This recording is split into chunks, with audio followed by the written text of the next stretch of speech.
Құрметтім, қалдарыңыз қалай? Сіздермен бірге Нәзік Жан каналы және мен Гүлжан Анарбайқызы. Құрметтім, бүгінгі тақырыпта өте ауқымды тақырып тәкаппарлық жайлы қозғайтын боламыз. Яғни тәкаппарлық дегеніміз не? Ол жақсы ма, жаман ба, сол жайында әзірге айтылатын болады. Алдымен каналыма тіркеліп, лайк басып, пікір қалдыра кетіңіз. Ең әуелі бізді шексіз нығметке бөлендірген Алла тағалаға сансыз мақтау мен мадақтар болсын. Оң мен солымызды танытқан, ақ пен қараны ажыратып үйреткен сүйікті пайғамбарымызға сансыз салауаттар мен сәлемдер болғай.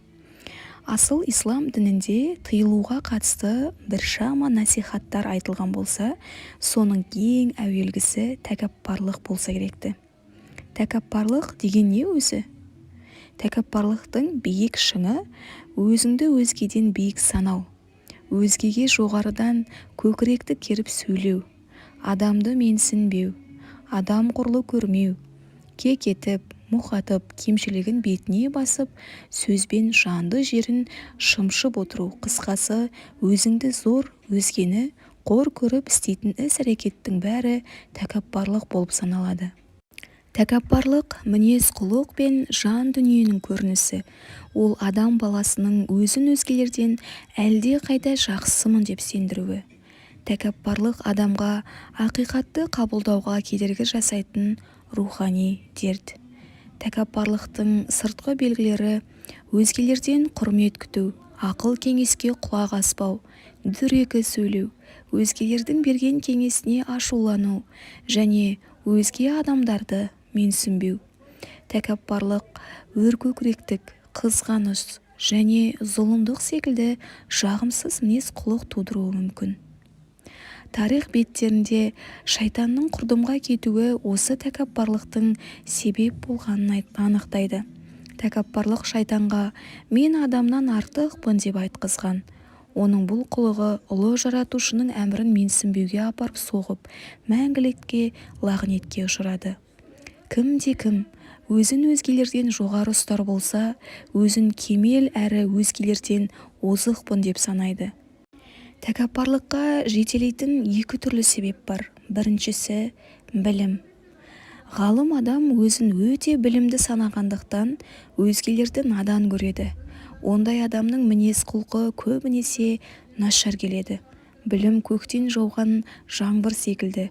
Білім адамның табиғатындағы кез келген қабілетін арттырады. Егер жаңбыр суы ащы өсімдікке тиер болса, ол өсімдік одан әрі ащы бола түседі. Егер тәтті жеміске жауар болса, оның тәттілігі де артады. Ал екіншісі ол құлшылық. Құлшылық жасаған адам ғибадатын өзгелерден жақсырақ атқарудамын деп санайды. Сонымен қатар тегі лауазымы, атақ, байлық және әдемілік секілді әдептер тәкаппарлыққа ұрындыруы мүмкін.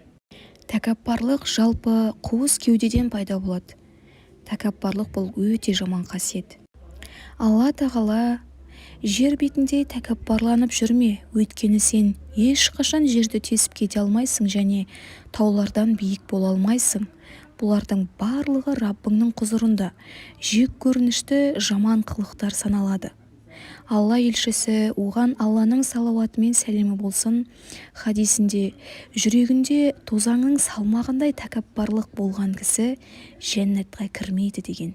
Тағы бір хадисте сүйікті пайғамбарымыз оған Алланың сәлемі мен игілігі болсын, көкіректенгендер тозақ түбінен орын алатынын хабарлаған. Сендерге отта болатындардан хабар берейін бе? Олар барлық дөрекі, сараң және өркөкірек тәкаппарлар. Негізінде бұл хадисті естігенде Алладан шынайы қорқатын құл дереу өзінің ішкі жан дүниесіне үңіліп, тәкаппарлықтың тозаңдай болсын қалдығы болса тазартуға кіріскені жөн. Сонша жыл намаз оқып, ораза ұстап, құлшылықтарды толық орындап жүрген кезінде осы бір тәкаппарлықтың кесірінен сауабы бүкілімен құрдымға кеткенін ешкімнің қаламайтыны анық. Тәкаппарлықты емдеудің екі жолы бар. Бірі жалпы болса, екіншісі айрықша тәсіл. Жалпылай емдеу тәсілі теориялық және практикалық тұрғыда жүзеге асырылады. теориялық емдеу тәкаппарлық тек жаратушыға тиесілі нәрсе екенін түсінуде жатыр. Сонымен қатар ешқандай байлық пен сұлулықтың ізі қалмай адам қабірдегі құрт-құмырсқаға жем болатыны жайлы ой жүгірту арқылы тәкаппарлықты емдей алады. Практикалық емдеу тәсілі кез келген жағдайға разы болу. Ол үшін Алла елшісін үлгі тұтуы қажет. Пайғамбарымыз Алланың оған игілігі мен сәлемі болсын, жануарларды өзі қоректендіріп, үй шаруасын да өзі істейтін болған. Қызметкерлермен қатар отырып тамақтанған. Бай мен кедей, ақ пен қара арасын ешқашан айырмаған. Өте жомарт, мейірімді, әрі жанашыр адам болған. Емделудің ерекше тәсіліне келер болсақ, ол кезде адам байлығы, әдемілігі секілді тәкаппарлыққа алып барған басты себептерді анықтайды. Мысал келтірер болсақ, қарауыл қойылып, тас қамалмен құлыпталған сарай алдында тұрсыз делік. Ол сарайда баға жетпес қазына сақтаулы, алайда қолыңызда кілт жоқ болғандықтан еш нәрсе істей алмайсыз. Қазына қарауылы қолыңызға қақпаның кілтін беріп, қазынаны алуға мүмкіншілік жасайды. Осыдан соң әлгі қазынаны өз күшімен алдым дейсіз бе, әлде кілтті берген адамның себебімен қол жеткіздім дейсіз бе? Даңғазалық адам баласының қол жеткізген барлық нығметінің жаратушы тағаладан екенін ұмыттырып, жоққа шығаратын жаман қасиет. Бұл дерт, дертке шалдықтырған надандық. Ал бұл дерттің шипасы рухани таза білім болып табылады. Алла тағала жүрегімізден тәкаппарлыққа орын бермесін, сауабымыз еселеніп, дұғамыз қабыл болған мүміндерден болуды жазсын. Құрметтім, тәкаппарлық жайлы толық түсінді деген ойдамын.